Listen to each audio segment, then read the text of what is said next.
And the easiest way to get clarity is when we rest. It's the first question everyone asks you, hey, what's your name? So what do you do? Mm-hmm. But I also want to create space in North America for us to say, and what do you love? Mindfulness is about presence. So it's the quality of your presence. I hear moms say all the time, like, well, I yelled at my kid or I lost my patience. And they sit in shame. What we all have in common is that we're lonely. Everyone could leave. And I know I'm going to be okay. That's the point of therapy. Hello everyone, and welcome back to my facial features series here on YouTube, where I bring a friend of mine or a special guest into my treatment room and we talk about something that they're incredibly passionate about while I give them a facial here in my space. In today's episode number 5, we talk with my dear friend Kade Bailey about Hakomi and trauma therapy. She dives a little bit more into this episode about what Hakomi actually is and why we all deeply need more rest in our lives. She also talks a little bit about what she has going on behind the scenes with photography, but also her own private practice. This has been one of my favorite conversations to date. I highly recommend bringing a piece of paper and a notepad. She gives some incredible takeaways on how to bring more mindfulness into your day-to-day life. And it was just a beautiful conversation with one of my closest friends. And I hope you enjoy.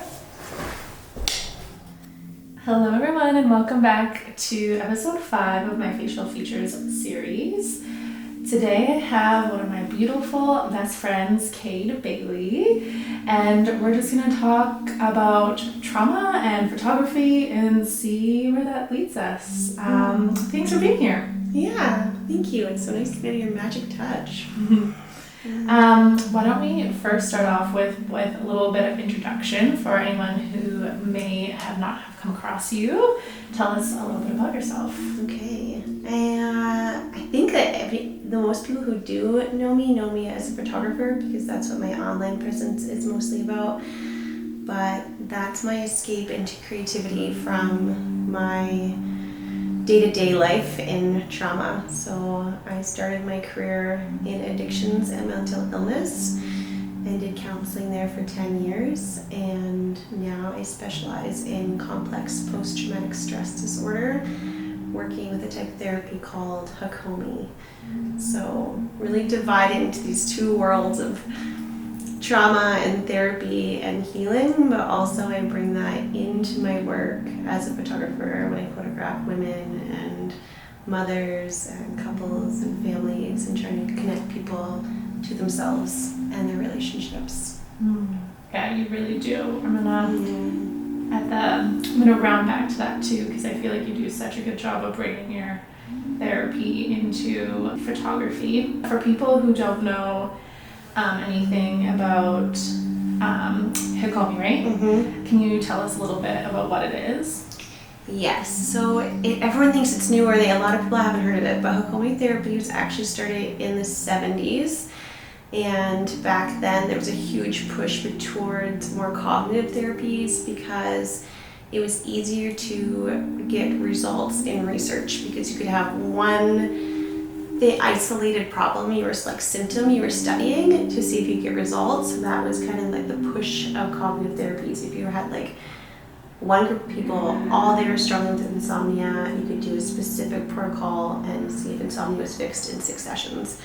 Where modalities like Hakomi use the body, and it's harder to test what's happening in the body. So just now it's starting to get more attention and be more valued. So Hakomi works to quiet the part of the brain that cognitive therapies work on, which is the left brain. So if you're in a cognitive behavioral session, you're doing left brain therapy, which is a lot of just talking about stuff. In Hakomi, we want to actually quiet down the left brain and go into long-term memory, what's called implicit memory, which is in your right brain, and it's connected to your emotions and the soma, which is the body. So we do that through mindfulness. And when you do that, it's like I sound nasally. It feels so good though.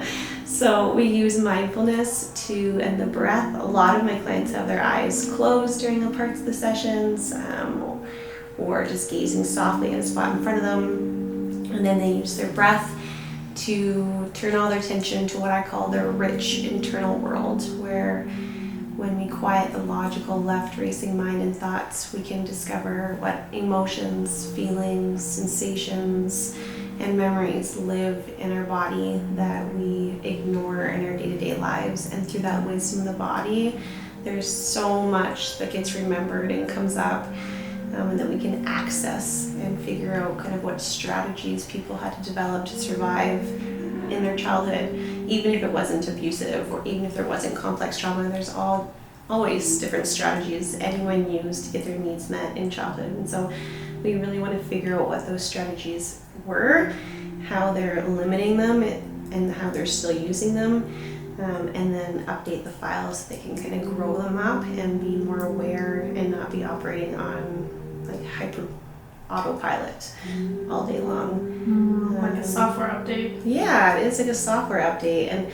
I love neuroscience, and Hakomi is very neuroscience based in how it changes the brain and updates it. And there's a huge push right now towards all these protocol therapies being like, you'll get results in 6 sessions or 10 sessions or whatever it is. But if you study neuroscience, you know that's just not possible, because old neurons fire faster.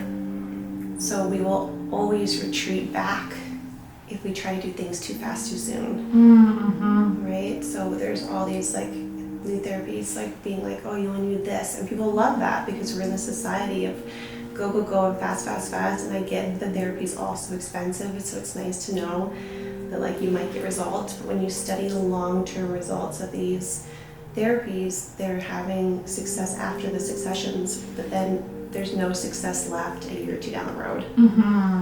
So we need to sometimes go slow to go fast. And it's worth it to spend 6 months or a year and do the work, and then put yourself in a different trajectory of long-term change and progress. I love that. Yeah, and it's just so gentle. It's like the whole premise is to find something in every client that you love and to embody a loving presence. So a lot of the older modalities had that in them for therapy and kind of got lost along the way of people wanting to be the expert. And so yeah, it's just a really gentle, beautiful therapy.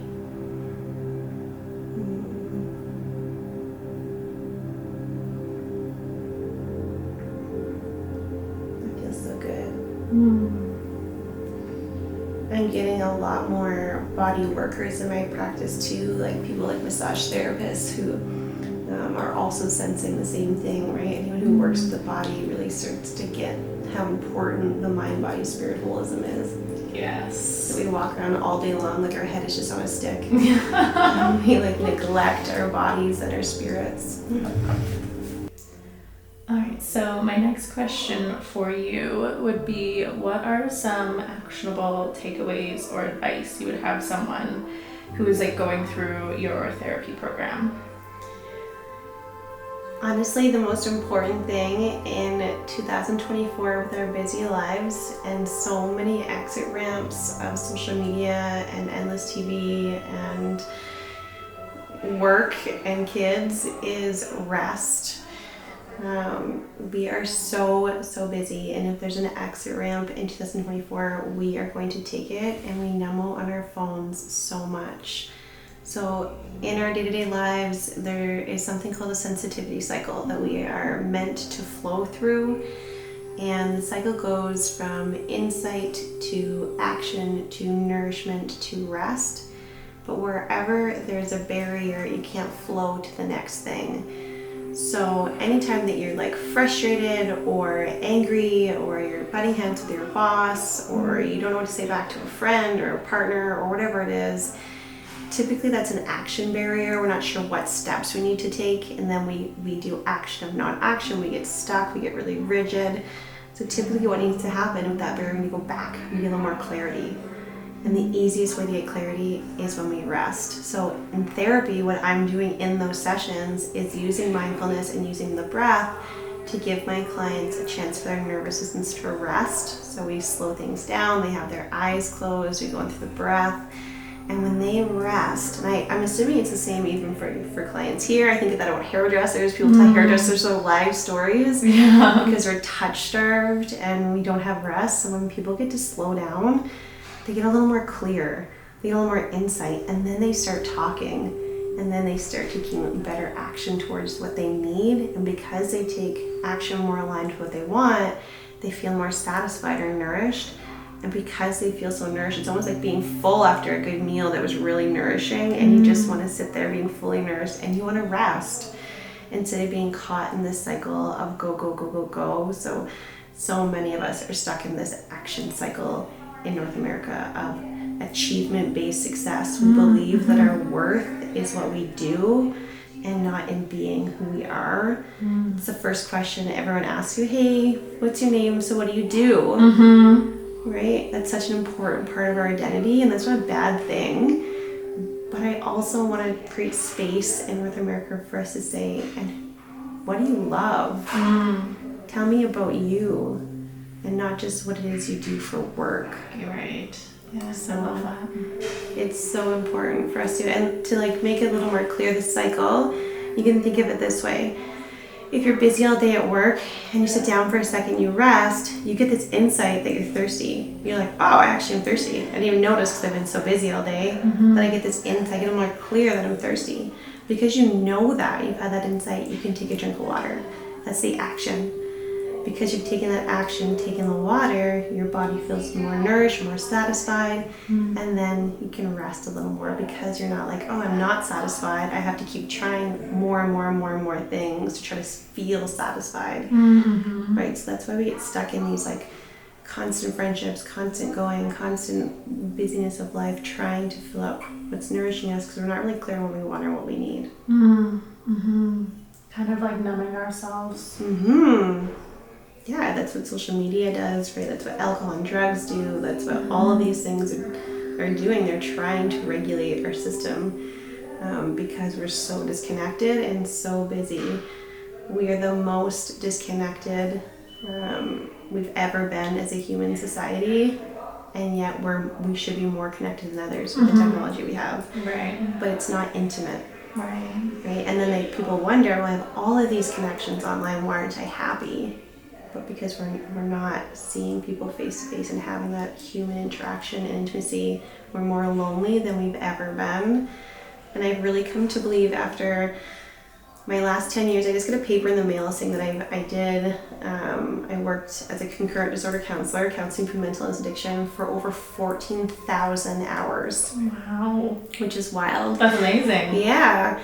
And then I went on into private practice, right, which is what I do now, working with trauma. And what I think it all boils down to simplify it all, is loneliness. Loneliness is why a traumatic event becomes trauma in the body. It's why we feel sad and anxious and numb.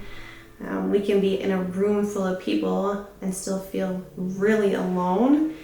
And we can be alone and not be lonely, right? Depending on how satisfied and nourished we are in our lives. Yes. Through our social relationships.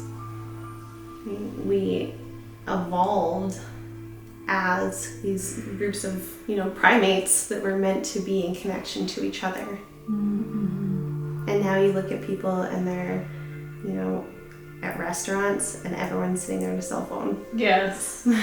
So true. A friend told me her son's in high school in grade 10, and she checked his phone the other day, and when he got home from school, he had already been on his phone for 7 hours. Oof. So she asked the teacher, and the teacher said there's nothing we can do. The kids spend all day at school on their phones, not socializing with their peers. So yeah, the biggest advice is like, put your phone down, connect with your family, rest, and be present, right? And it's such I think it's the advice going out there these days, and it's so simple, but so needed. And the other thing I'm really passionate about is mindfulness, because I think in North America we weaponize mindfulness and we've taken away our aliveness. Yeah, I agree. I feel like I'm just gonna get you to turn this way. Beautiful. I feel like mindfulness is used as like a very wide term that like almost like hooks people in, like, oh, a mindful course, or like. So do you want to talk about a little bit more about that? Yeah, it's such a buzzword right now. Like everyone's like mindfulness, but mindfulness doesn't just mean, paying attention to what you eat or taking a breath every now and then. Mindfulness is about presence. So it's the quality of your presence. Love that quality. Yeah, it's the quality of your presence. And that doesn't mean that you're emotionally numb. I think mindfulness means, like, all these mindfulness teachers put out to the world that they're Zen Buddhas and they're ultra calm, and that's a part of who we are. We can be that sometimes, but that's not reality. That we are human beings and our emotions are aliveness, and mindfulness to me is being mindful even in those emotions.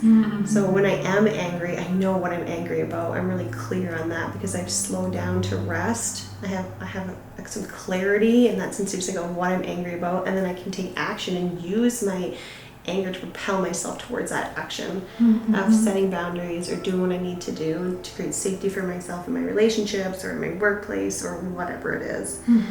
So mindfulness is about the quality of your emotions, of your presence, and not just trying to be the Zen Buddha without any emotions. And I think that's so important for people to know, because I think especially women feel so shame, and mothers, around expressing emotion. I hear moms all the time, like, well, I yelled at my kid, or I lost my patience, and they sit in shame. But what people don't realize is shame is a very self-absorbed state.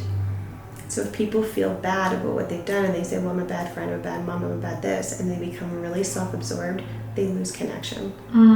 Because they kind of just like isolate themselves. Yeah, inside of themselves. So they can't take action to mend it or feel better or be a better mom or be a better friend or be a better person, because they withdraw inside themselves. Right? And then that becomes a strategy of self-protection, that we withdraw and we isolate, and then we use that strategy as our superhero cape to say, well, I'm safer here than I am than reaching out for connection.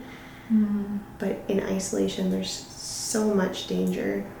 I think it's the root cause of suicidality, depression, anxiety, addiction.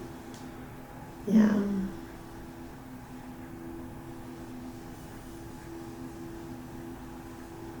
And then people retreat to social media, right? Looking for those false connections again. Yes. And it's that vicious circle. Yes.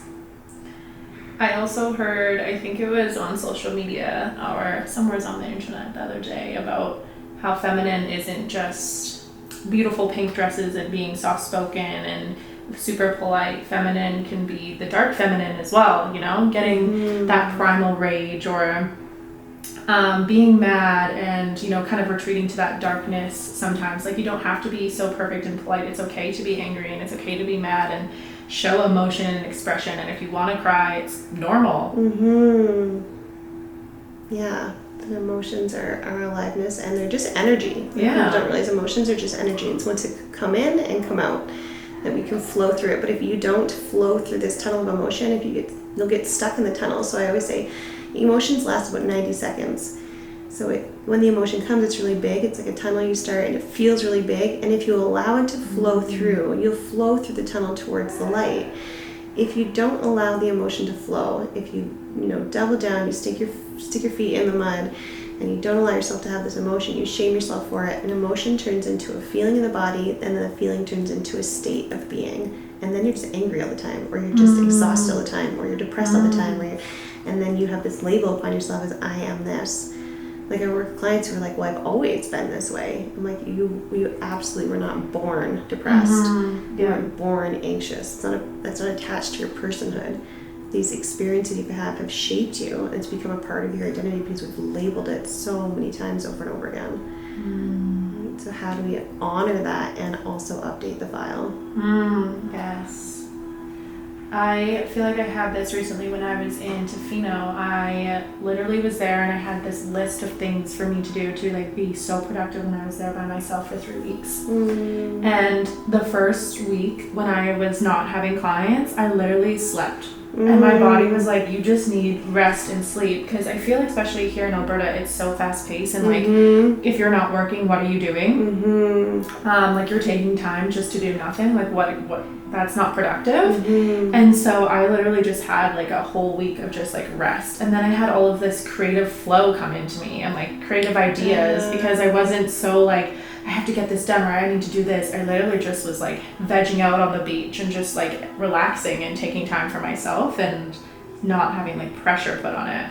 That's the perfect example of the sensitivity cycle. Right? When you were able to rest, you got a little more clear and a little more insight into the creativity that wanted to flow. Yes. Right? I love that you said that. I've been going too. I get caught up in this industriousness too, that so many of us do. And I recently quit my career at AHS, the hospital I was with for years, and all I wanted to do is sleep. Yes. Right? And I'm like, oh, it's my body preserving energy, because I've been running off of cortisol and adrenaline for the last few years of just like go, and now my body's like, I better store in case she does this to me again. Yes.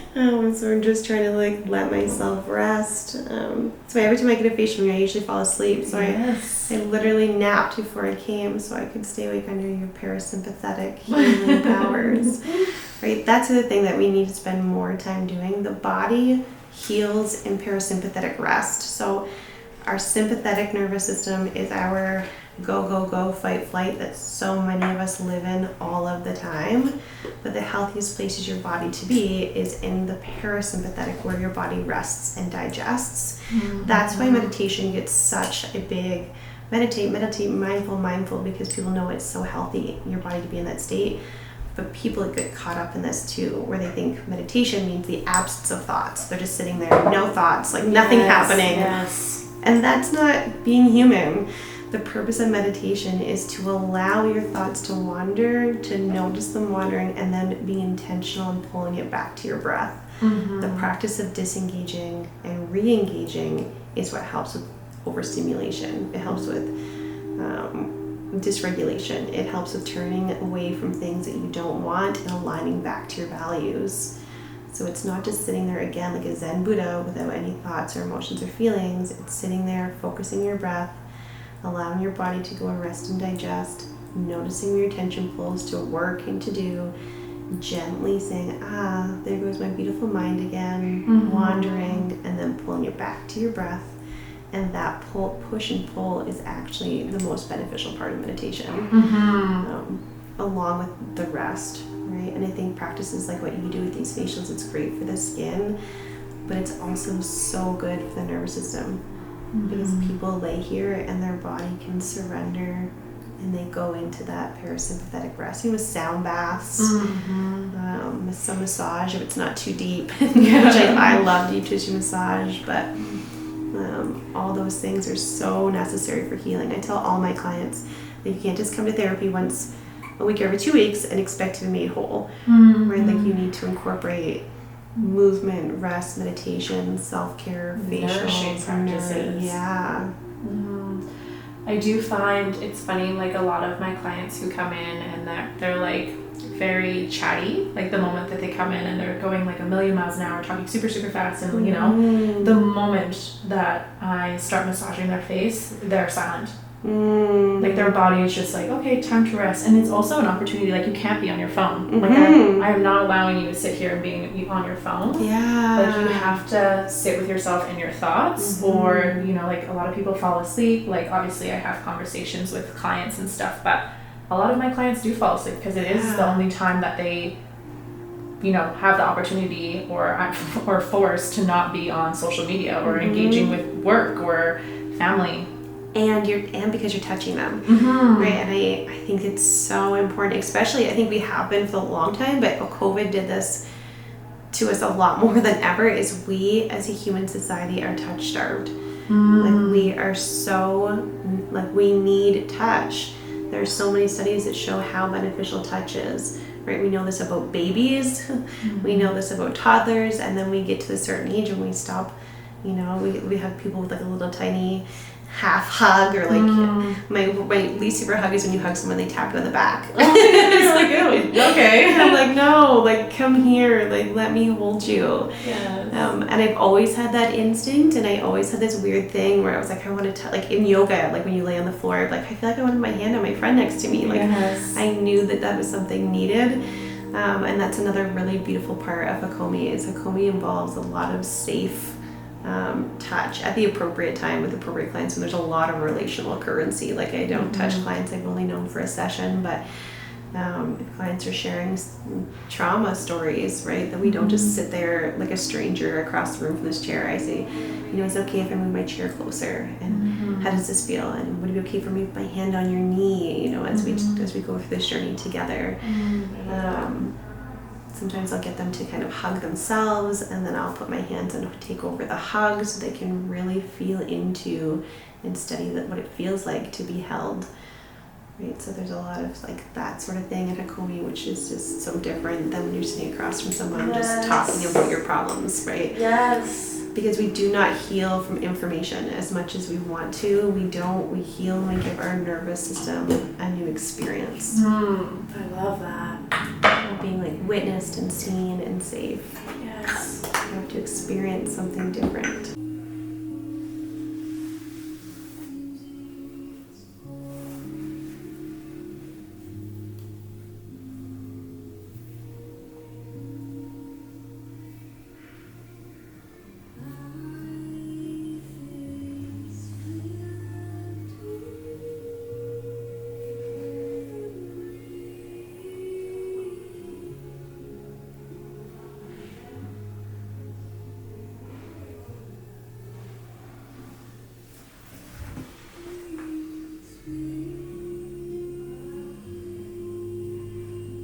So I kind of want to go back to what we touched on at the beginning, is your photography. And I absolutely love how you bring in such a unique approach to photography. For anyone who has never been shot or has been at one of Kate's workshops, she just creates such a beautiful open space and container for everyone just to like be themselves and be raw and not like perfect.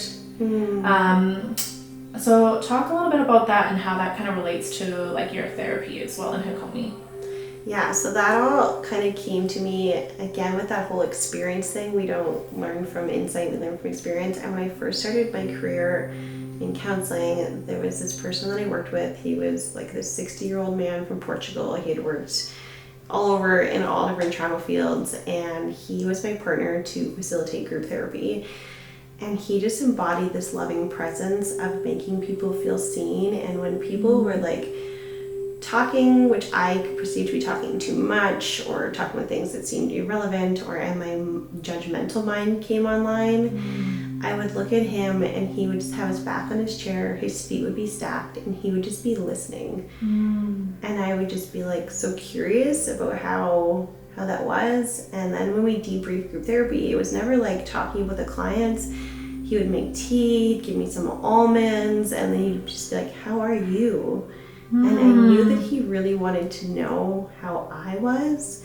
And that was so much more valuable, the teaching of making someone feel seen, than any of the educational stuff that he could have taken me to his office and said, like, you should have said this or done this or done that. Like, it was the power of connection. And so then when I started doing photography and getting into the world, the very first photography workshop I ever went to was a snowstorm, and I was so scared, I was so nervous, but I was like, I'm going to do this for myself. And I drove to Calgary, and I had been watching this photographer for years on social media. I was so excited to meet her.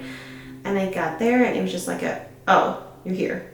And then I just remember the feeling of like, oh, like she doesn't really care that I'm here, and I really care that I'm here, and I've invested in this. And there was no collaboration between everybody. Like I thought we would like spend a moment and like say, hey, what's your name? And like, so I knew that was something different, that I want to know people, and I want people to have the opportunity to feel seen. And I always said to myself, if I ever got to that place where I taught and I had workshops, I want to do what Antonio did to me. I want to slow things down. I want to nourish people. I want to let them know how welcome they are and how grateful I am that they've come. And so that came into my first few workshops, and then more and more as I started to bring that into each individual session. And I'll never forget the day I was photographing a woman who had lost a few babies and had done IVF. And as I was connecting her to herself and her story, she just started crying, and she said, I've never had photos done like this before. And I was like, okay, there's something here. And like, people do, vulnerability is hard, and it's not about them even having to tell their story. Sometimes it's just being like, hey, it's okay. Like, allow yourself. When they're rushing to get in, like from that very first interaction, they're rushing in the door and like, I'm sorry and I'm late. And it's like, hey, you're okay. Take a moment, take a drink of water.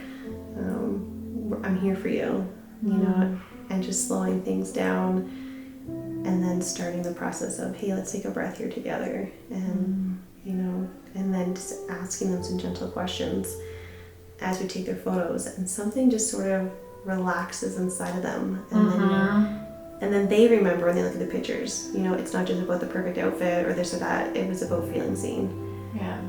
And that to me, right, it always goes back to that thing about being lonely. When we don't feel really seen, like we could be with our families all day long, but if someone's not seeing us, that's a root of resentment, right? The invisible labor of being a woman, and how much we caretake.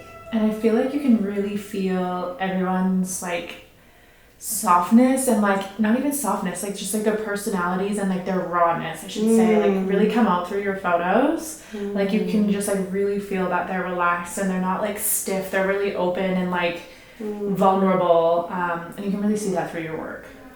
And I think more and more, like, to go back to the sensitivity cycle that I'm so obsessed with, is that when they relax, when I become mindful, and I take my presence as that loving mindfulness, then something in my clients, whether it's therapy or photography, something in them relaxes, and then they get more clear on who they are and how they want to be photographed and how they want to show up. And then we can take action together to get that photo, and then they walk away feeling nourished, and they can go home and rest instead of leaving the sessions being stressed out, like, did we get the perfect shot? Right, Were my kids upset, or did I look this way? Or so it just always comes back to that for me. And when I first used to teach, like when I first started in this work, I would try to teach it to my clients, and they'd say, like, it's like you're trying to get me to speak a different language. Right. But when I started embodying it, and it started to become a part of me, then something happens called limbic resonance, where my limbic emotional center is resonating with somebody else's, and we're just mirroring each other, right? We have these mirroring neurons in our brain, and their sole purpose is to mirror the people around you. That's how kids learn to tie their shoes, they learn accents, we mirror each other. So if I take my seat as this sort of welcoming, slow down, it's okay to be human presence, then they will mirror that. If I go into photography and I'm anxious and I'm hyped up, then they will be too. Right. And I was teaching this workshop with a good friend of mine, Deanna. And before any other workshop I co-facilitated, I noticed this pressure, even though I was facilitating, to like get the shot. Like I was like, oh, like I've posed these people and I still haven't gotten my shot. And there was like this pressure around it. And then I was teaching this workshop with my friend Deanna, and she just rested in it. And she just like sat back and was at this mindful presence again that I have come to admire in other people. And I was like, oh, that's a different feeling. Instead of being stuck in the action of I have to get this, I have to do this right, I have to, right? Being able to zoom out of everything. I think we spend so much time zoomed into our problems, zoomed into our relationship, zoomed in. But when I watched her take a step back, and I took a step back, I could zoom out to the bigger picture of what was happening around us, and really take in the nourishment that other people had come to that workshop for us. And I didn't need the shot anymore. I needed the experience of seeing these people create, and that left me feel so much more nourished. So I really value that, the presence of the people who teach me those really powerful things.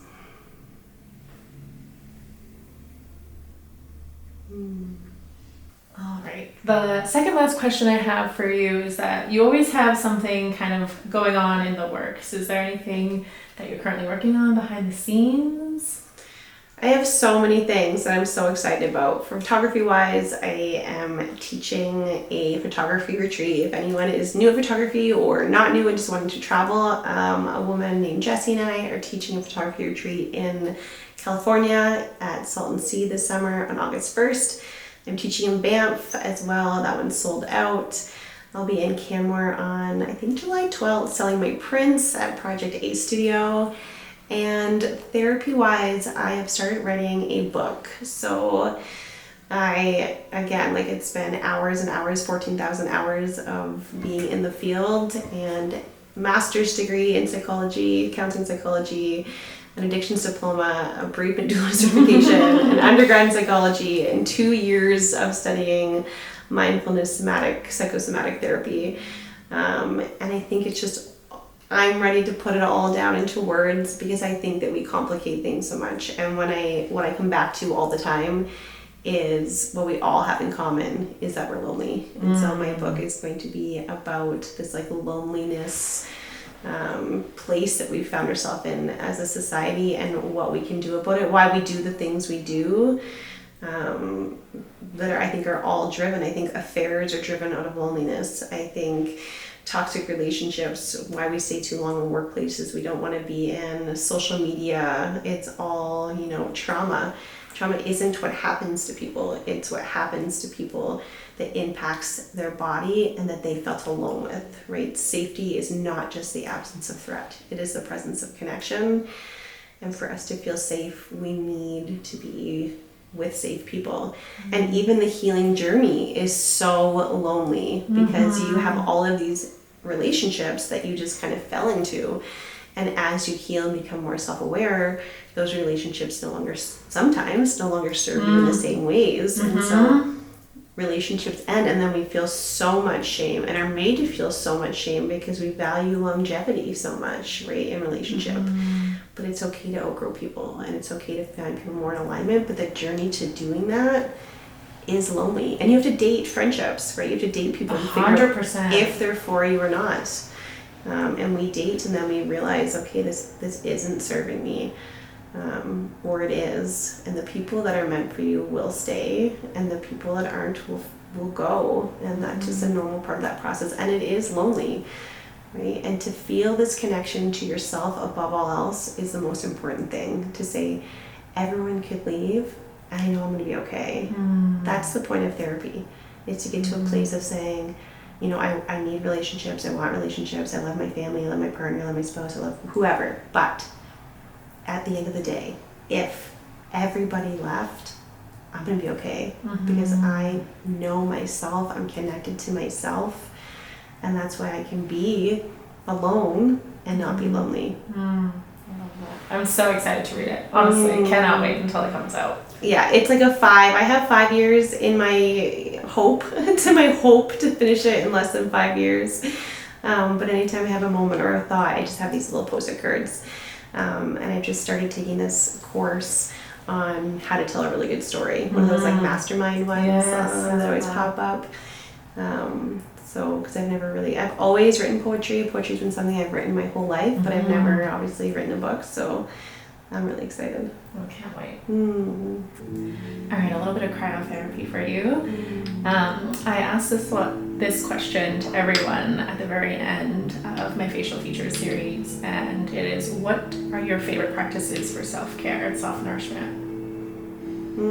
I just wrote a paper on self-care, so it's really been like on my mind lately. Because again, it's another one of those things where it's like, self-care is bubble baths, but self-care is also doing the hard things. 100%. And self-care for me is honestly the simplest thing is sleep. I can be the busiest person in the world. Like, I went through a stage of working at a hospital, raising 3 kids under the age of 8, doing a master's degree, running a photography business, and studying Hakomi all in the same for 2 years. Like, Superwoman. Yeah, and it didn't, like, people were like, how do you do that? Like, it's a certain amount of hours a day. Do you stay up really late? I'm like, I make sure that no matter what, I am in bed before 11. Like, there's nothing that can't get done before 11 o'clock, or otherwise you just, like, you fall into a habit of poor sleep, and then you risk burnout, right? Yeah. So, like, I definitely prioritize sleep. I go through periods of not drinking any alcohol, or I really limit alcohol.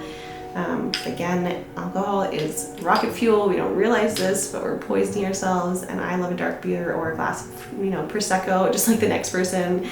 But I really pay attention to that. Mm-hmm.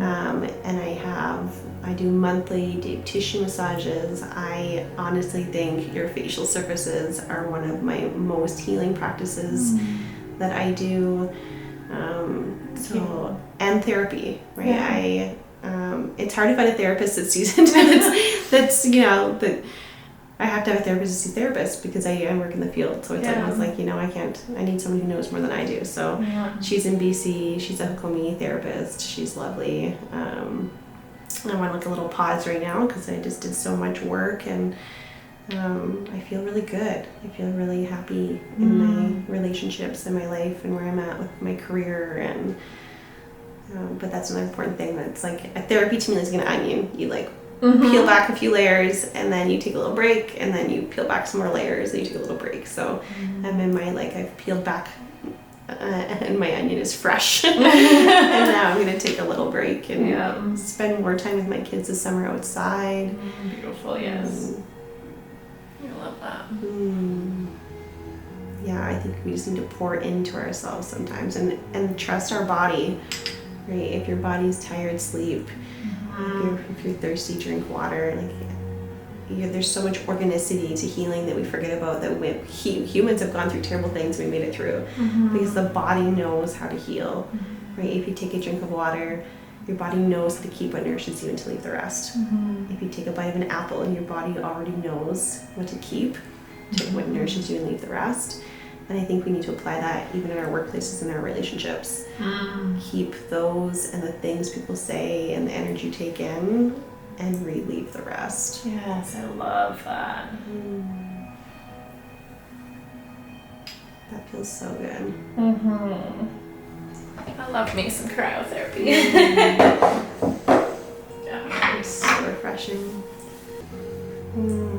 Thank you so much for coming on my facial feature series. I truly appreciate it. This has been my favorite conversation yet, and I feel like it's going to be so informative and helpful. Like, people can literally just get out a notepad and take some notes during it.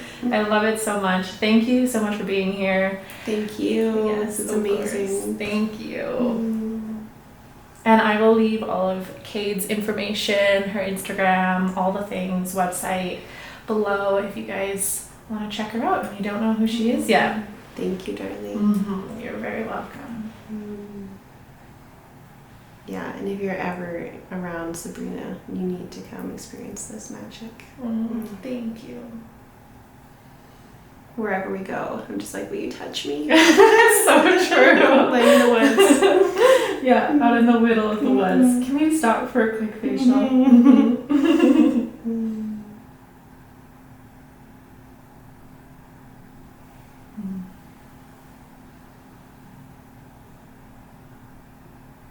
There you are. Thank you. You're welcome. Your skin's glowing. Always when I leave here.